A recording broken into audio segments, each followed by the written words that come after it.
Hey guys, welcome to the Massive Iron Channel. I'm Steve Shaw. In this video, I'm going to show you how to grow bigger biceps by focusing on your shoulders.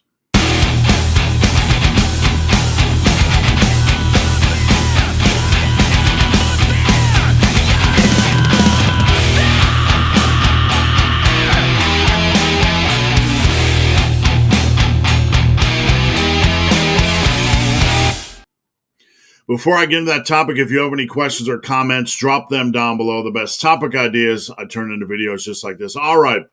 So this is a bicep tip I don't think I've ever heard in a video before. I'm going to present to you guys.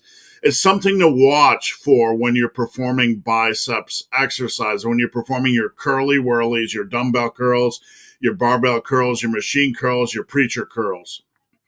Basically, the key thing to focus on is that when you are performing your curls, you want to watch to make sure that shoulder is locked in place as you initiate the curl.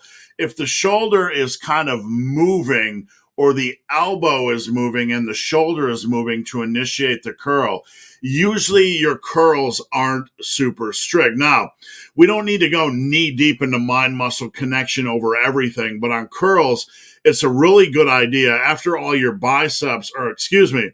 after all your back work is done, to focus on doing really isolation style work on your curls. So you want to make sure that when you curl, your shoulder is locked into place and you're not doing this. You're not leading with like your shoulder rotating forward, your elbow rotating up to gain that extra unwanted leverage as you begin the curling motion. Now I'm going to look at a couple videos here and we're going to kind of comb through things. I have 3 different clips and hopefully this will help you understand what I'm talking about. All right, in this first clip, you're going to see an individual curling and you're going to see after he curls, he's going to use a little bit of English as he's lifting the weight up. You're going to see the shoulders and torso move back as he's curling up. We have to kind of differentiate between using the shoulder to initiate the curl, using the elbow to initiate the curl, and curling up with that isolation style movement while locking in that shoulder initially, starting to curl, and then having your shoulders move, your torso move a little bit as you're going for that contraction and locking out. So let's look at this clip a little bit. Okay, so right here, let's backtrack. This is going to be kind of nuanced. We want to watch his shoulder as he initiates the curl. We want to watch his shoulder and his elbow.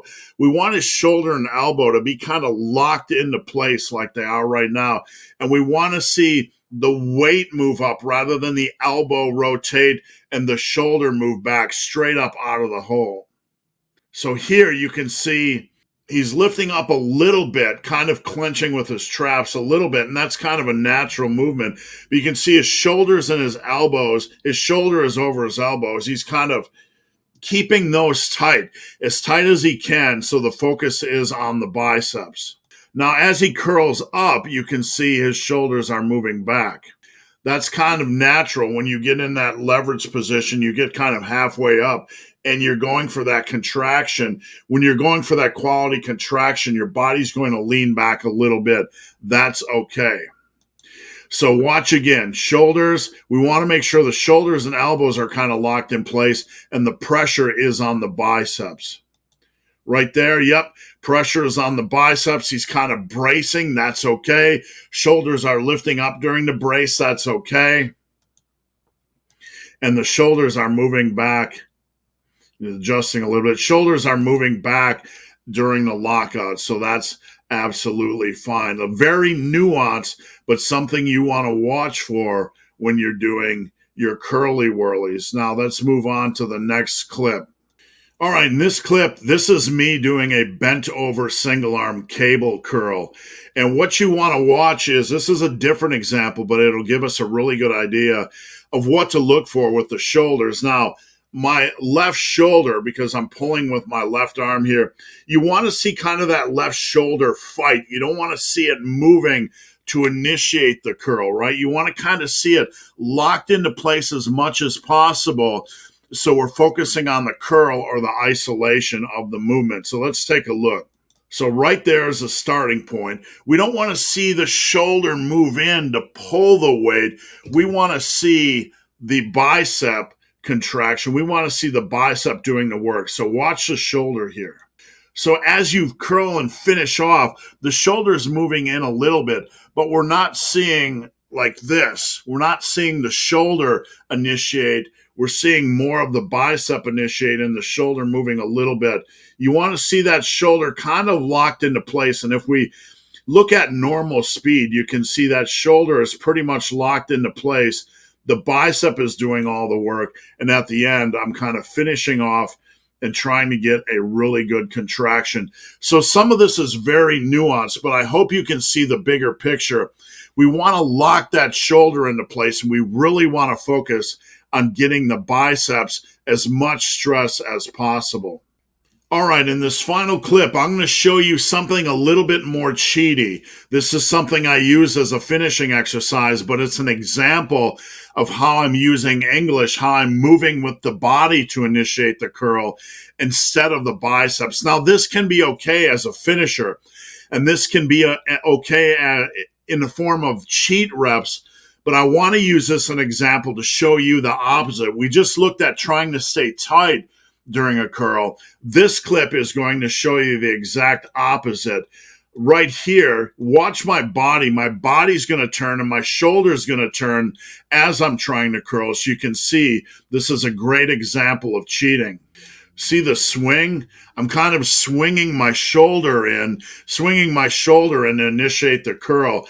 You can see the weight is still down at my side, but if we backtrack just a little bit and watch, you can see me moving the shoulder, right? I'm moving the shoulder to initiate the curl. That's not as much of an isolation movement as we want. Now, again, if you're going to lead off your curly whirly session, you're going to lead off your biceps with a little bit of cheat stuff like this. It's okay to go heavy and cheaty a little bit at times, as long as you're safe and you're not putting unwanted stress on your biceps.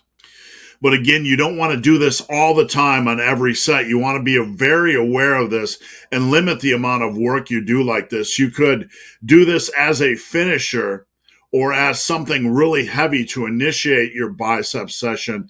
But you can see here, there's a lot of torso movement. You can really tell by watching the shoulders. The shoulders are all over the place in that clip, and you can really tell just by watching it that there's not a super focus on really contracting the biceps, not a super focus on really targeting the biceps. It's a little bit sloppy, and it's turning more into a kind of a pseudo compound movement.